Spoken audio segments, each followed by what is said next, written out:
So, welcome to the 17th episode, and welcome back. Welcome back to Skåne.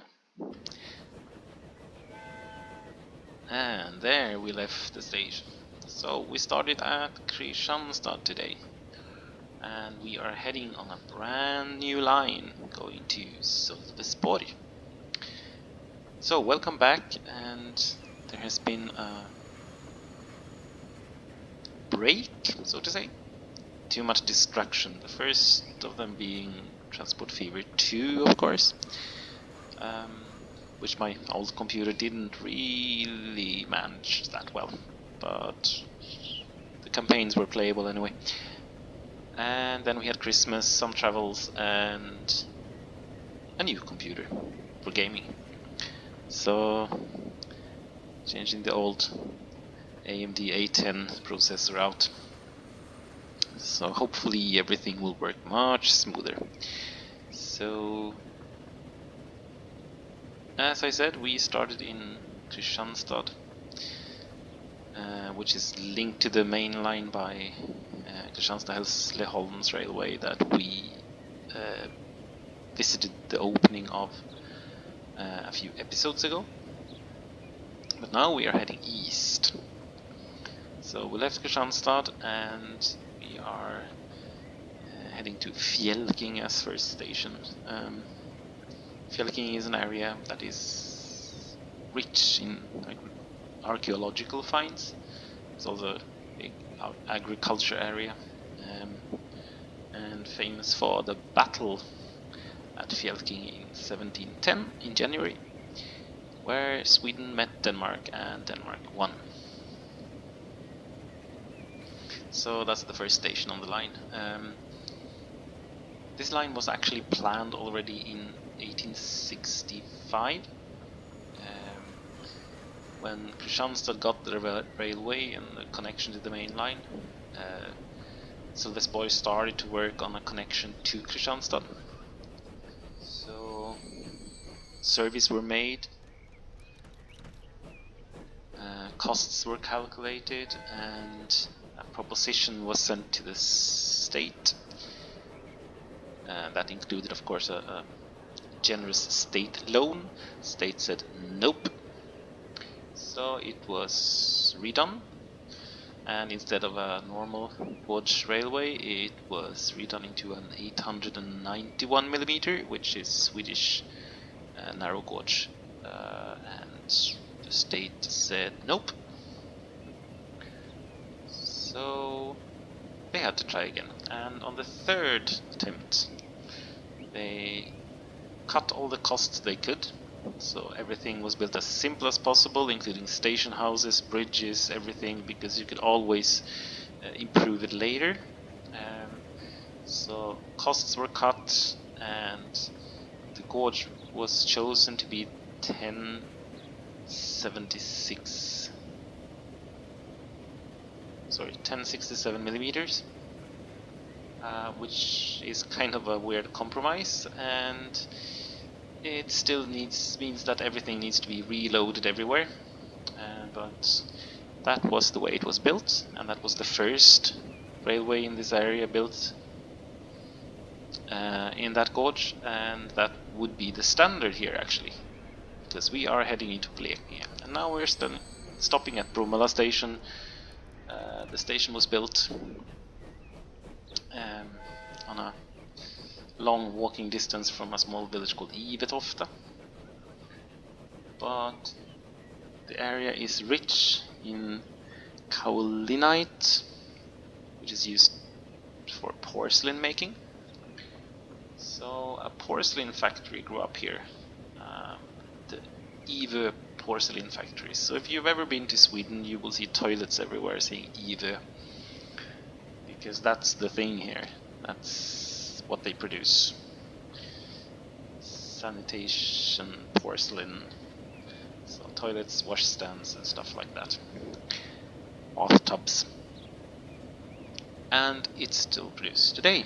So the entire village of Bromölla is kind of grown up around toilet making.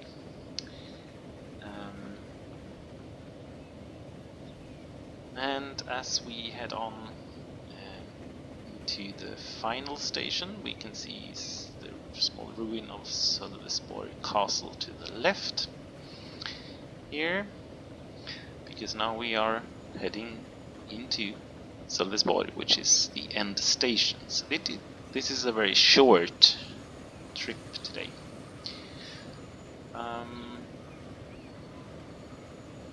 Sölvesborg was a medieval town, is a medieval town.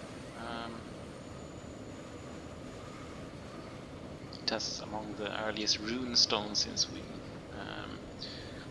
and the castle is from the 14th century, where this was the main fortification in the area. Both the town and the castle have been badly damaged in all the fighting between the Swedes and the Danes in the 17th and into the 18th centuries. So the town doesn't have any medieval buildings left except a church, so that's what happens. And to the left you can see the other line, which is a normal coach railway, heading for a Älmhult on the main line, and we are going under it here, the arch bridge there. That line we will construct that one in 1801, so there's a long time left. So we are still in 1874, and it took 8 years from Ystad railway, or Ystad railway was finished until this one was finished.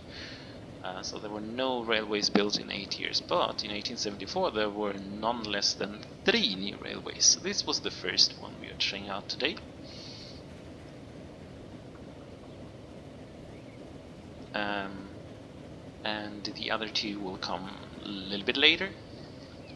There's a bunch of castles to be built on those. That's an interesting one. So we are back at Bromölla again, and Blekinge ended up being an area of railways that were mainly built in 1076 millimeters. The reason behind it is I don't know, but this was the first one, and then followed a couple of other ones, so it created a network. So you could travel from the Baltic over to the North Sea. On the railway we are going to look at in the next episode, which is Karlshamn to Vislanda, which was then later on extended all the way to Halmstad on the west coast. As we pass over the bridge, where the Ivö Lake, which is the biggest lake in the area, is connected to the Baltic Sea, and the porcelain factory got its name from the lake, and the same with the old village there next to Bromölla, Ivetoft, is also named after the Ivö Lake. And reaching Blekinge again.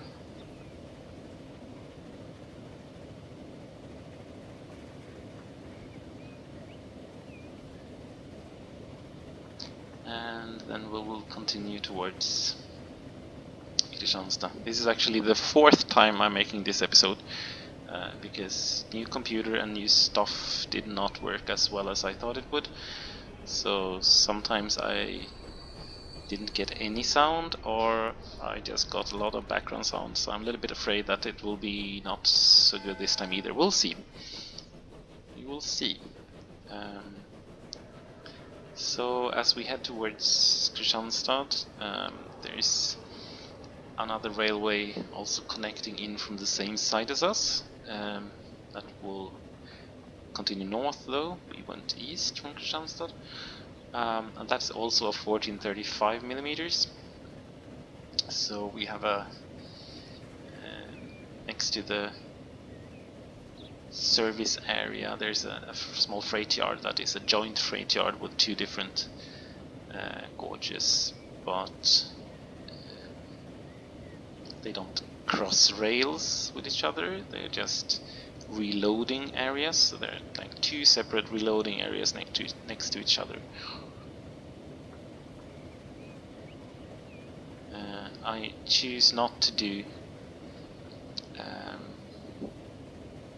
narrow gorge for the construction of this, because there are basically no trains available for it. There are, I think, two steam trains and 1950s diesel, and there are a couple of 1970s electrics. So that's the only thing, so it didn't really make any sense.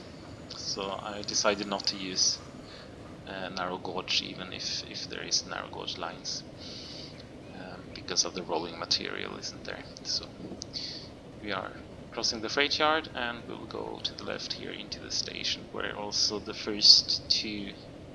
left two tracks are